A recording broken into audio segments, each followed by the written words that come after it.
So you did it. You poured your heart and soul into building something amazing. You know it's a game changer, but there's just one tiny little problem, right? Your marketing budget is, well, zero. A big, fat zero. But don't even sweat it, because today we're going to break down the exact playbook you need to get your first 100 customers without spending a single dime on ads. And this is the question, isn't it? The one every founder stares at. You know, building the thing can sometimes feel like the easy part. The real mountain to climb is getting anyone to notice you when you can't just throw money at the problem. So, how do you actually get from zero to your first 100 real paying customers? Because that's what it boils down to. The biggest hurdle isn't that your product isn't good enough, it's that you're invisible. And without a budget, you can't just buy eyeballs. You have to find a different way in. You have to earn that attention. And the good news? The modern marketing playbook is built for exactly that. It's all about being scrappy and smart, not just rich.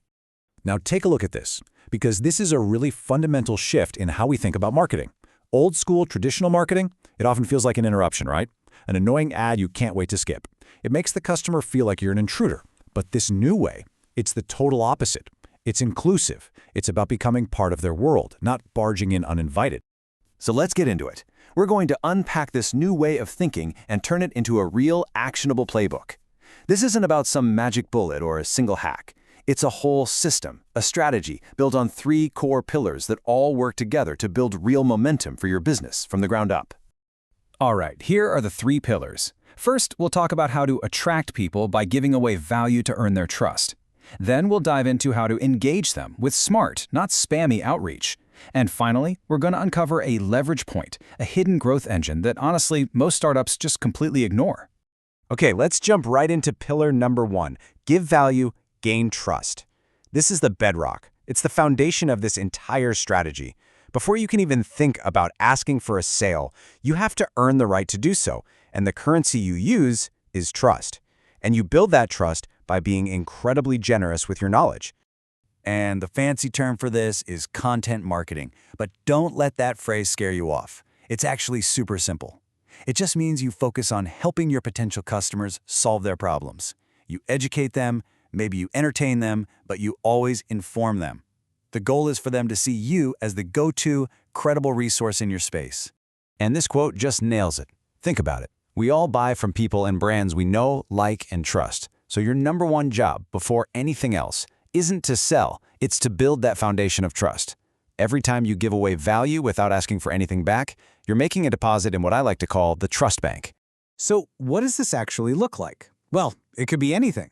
A blog post that answers their most burning questions, a simple how-to video, a free checklist or template that makes their life just a little bit easier. The specific format doesn't matter as much as the intent. The goal is to be genuinely, unbelievably helpful. And you know, this isn't some brand new idea that just popped up with the internet. Get this. Way back in 1895, the tractor company John Deere launched a magazine called The Furrow. Now, it wasn't a catalog of tractors. It was a guide for farmers on how to be more successful using new farming technology. They gave value first, and that trust they built turned into sales for decades. It just works. Okay, so you're creating all this great, valuable content. Awesome. But people still have to find it, right? And that brings us perfectly to our second pillar, the art of smart outreach. This is all about being proactive without being annoying. The golden rule here is so simple, but so many people forget it. Go where your customers already are. Don't try to build a brand new party and hope people show up. Find the places online, the Reddit communities, the Facebook groups, the forums, where your ideal customers are already hanging out, and just join the conversation. And here are some super practical ways you can do this, like today. Send a few highly personalized emails, not a massive, generic blast. See a local business in the news? Reach out and congratulate them. Offer a free, no-pressure consultation. Each one of these is a tiny human-to-human connection that starts to build a real relationship. So what we're really talking about here is a shift from push marketing to pull marketing. Push is shouting your message at people with ads. Pull, on the other hand, is about drawing people in because you're helpful, you're interesting, you're a valuable part of their community. You're not an advertiser, you're a contributor. All right, pillar number 3. This is my favorite one because it's like a secret weapon. I call it your hidden growth engine. It's this massive opportunity that most new businesses are just completely sleeping on, and it's all about using every single customer interaction to your advantage. I want you to really let this sink in. Customer service is a marketing channel. Most companies see customer support as a cost, a chore, a problem to be solved as cheaply as possible. But the smartest founders, they see it for what it truly is, one of the single most powerful marketing and sales tools they have.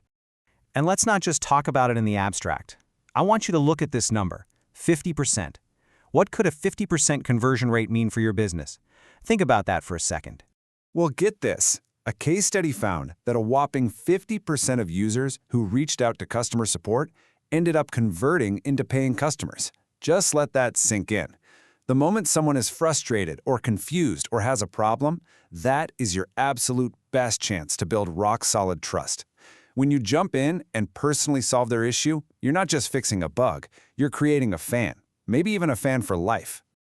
And turning your service into sales is all about the little things. It means being shockingly fast with your replies. It means sending a real email from a real person, not an automated ticket response. It means giving them advice that helps them succeed, period. And yeah, it even means being flexible and kind when they need to cancel. Because that goodwill comes back around, I promise you. And here's a pro tip, a little advanced move. Try creating a simple, free tool or resource that's related to your main product. This thing can become its own little marketing machine. It brings people into your ecosystem, gives them a taste of the value you provide, and creates a supernatural on-ramp to becoming a full paying customer, all on autopilot. Okay, so let's zoom out and put all the pieces together. We've covered our 3 pillars: attract people with incredible value, engage them with smart human outreach, and leverage every customer service chat. When you start weaving these 3 things together, you don't have a bunch of random tactics anymore. You have a system, a machine for getting those first 100 customers. So if you're going to remember anything from this, let it be these 4 things. 1, don't put all your eggs in one basket. Try a few of these tactics and see what actually works for you. 2, your North Star is trust. Focus on building relationships first, and the sales will follow. 3, be persistent. This is a marathon, not a sprint. And finally, number 4, always remember your goal is to be a welcome, helpful addition to their world, not an intruder. So now you have the playbook, you have the mindset, you have the tactics. The only thing left is to take that first step. So the question isn't how anymore. The question is, who's it going to be? Who are you going to reach out and help today?